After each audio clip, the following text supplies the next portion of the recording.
Hey, this is Kama. This video that I'm doing is going to be on short sales. I have many people asking me what short sales are, and even after this video, if things are not clear to you and you still have questions, you can always give me a call. You can always email me, text me, get in contact with me on Facebook, Twitter, whatever it is. I'll leave all my information at the end. But what is a short sale? A short sale is when the seller's asking the bank to take a little less than what they owe. Sometimes it's not even a little, usually it's a huge amount. But if currently they owe $300,000 on the property and the property's current market value is $150,000, we're going to the bank saying, look, bank, we need to be forgiven of $150,000 debt because of whatever situation that may have occurred in the seller's life. In order to do so, you have to have, for one, in order to ask for a short pay, you have to have a buyer in place. A seller cannot just walk and say, I want a short pay. If they do ask that, they need to go into loan modification. But as a buyer, if someone is purchasing want to purchase the home, they have to fill out a purchase agreement.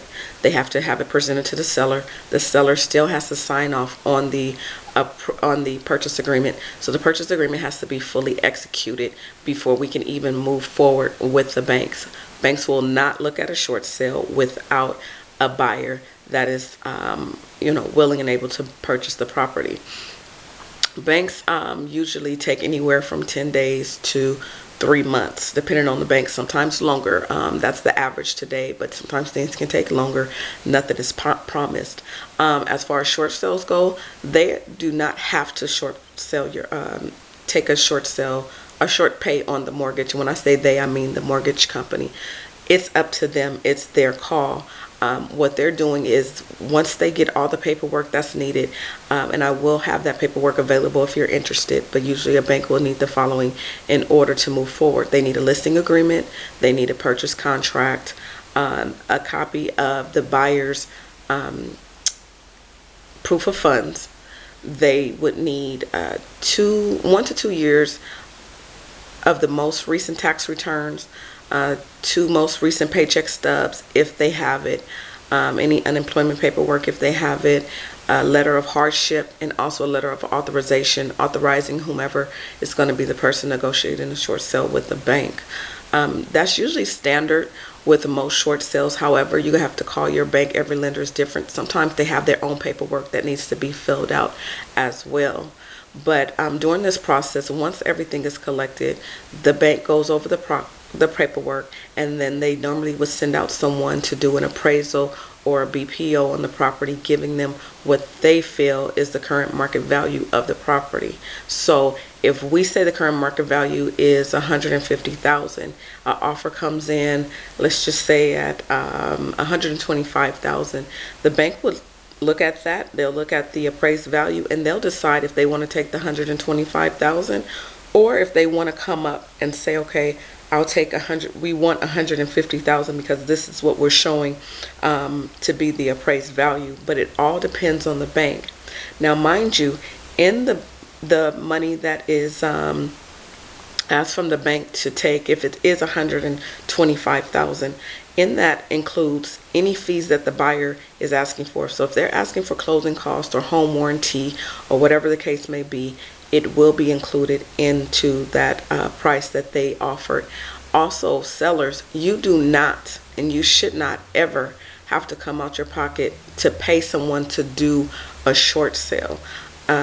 The short sale fees, your commission, you don't have anything to lose, because your commission that is paid to the seller's agent and the buyer's agent is included in that fee. So this kind of just gives the seller a peace of mind to know that they don't have to come out of their pocket in order to, short sell their home. Now, if you want to hire a short sale negotiator, now a lot of times they will charge extra. They can charge anywhere from $500 to $1,200. Sometimes they may just charge 1% of the purchase price, and sometimes you can go to the bank and ask for it. You can ask the buyer to pay for it, or if you're a listing agent, sometimes you can go to the seller. And sometimes sellers don't mind, because they haven't been paying on their mortgage, and they may have a couple of dollars to spend just to get everything negotiated. And sometimes it's free. So every situation again is different. Some people charge, some people don't. And during this period of the waiting for the lender to get back to you, what they're doing is they're evaluating the paperwork. They're looking at your paycheck stubs, they're looking at your tax returns, and looking at your hardship letter to see if this is really truly a hardship. They're looking to see if your debt, sometimes they may ask for a debt sheet to be filled out to see how much your debt is each month, and they'll take your debt and your income to see if you're able to afford the property or if you really do need to short sale. But again, it's all up to them. This is where they're making their final decision of whether or not they're going to approve the short sale. If the approval goes through, what they'll do, meaning the bank will email the agent, they'll email the escrow company and let them know that, okay, here is the approval on this home, and then escrow will start. Now, once escrow is open, it's just like if you would buy a home and someone was not losing the home at this point. You'll go through your normal escrow. Unless you're paying cash, you'll go through your normal escrow.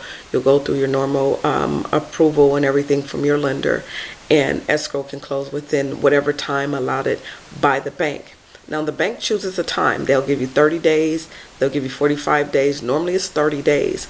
Some banks, if you don't close within that 30 days, may charge you a per diem, meaning that they may charge you $30, from $30 to $100 per day that you do not close on this property. And sometimes that's calendar days. They may not, even though you can't close on a Sunday, they may count that Sunday. So it's very important that everything is lined up once you get that approval. Once the house is closed, again, it closes as normal. The bank gets their money. The seller can pack up and they can go, and then that's the end. So short sales really are not that hard. It's just a matter of getting all the paperwork lined up, make sure that the buyer is lined up. Now, as for investors, I know there's a ton of wholesalers out there, and they're interested in knowing more about how can I wholesale on a short pay. The hard thing about wholesaling on a short pay is that you more than likely cannot assign the property. That's if they put it in there. But also you have to realize, if the bank does an appraisal on the property and you decide that at $150,000 you're going to make an offer for $100,000 and you're going to try to wholesale it to someone else, the bank may come back up and say, no, we want $150,000. So it's very, very tricky when it comes to wholesaling properties, wholesaling short sale properties, because the bank determines the terms and the conditions of the purchase. All the seller is doing is just agreeing to the paperwork. So when you're looking at short sales, just make sure you take all that in consideration. If you have any questions at all, I'm usually always available. Sundays are usually my day of worship, so you can call me anytime between I'll say 2:30 and 7 o'clock on Sundays. Otherwise, any other day, Monday through Saturday, I am available. My telephone number is 951-867-7766. My email is forsalebycomma@gmail.com, and that's FORSALEBYKAMA@gmail.com. I'm also on Twitter. My Twitter name is BecauseOf_Faith, and that's BECUZOF_FAITH.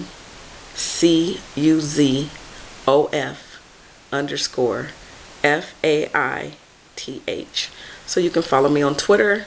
You can check out my Facebook page, add me as a friend, or give me a phone call or email. So I'm usually available. I wouldn't mind to help. I don't charge to help. I love helping people. I love helping agents. I love helping sellers. I love helping anyone that is looking to do real estate. Thank you so much.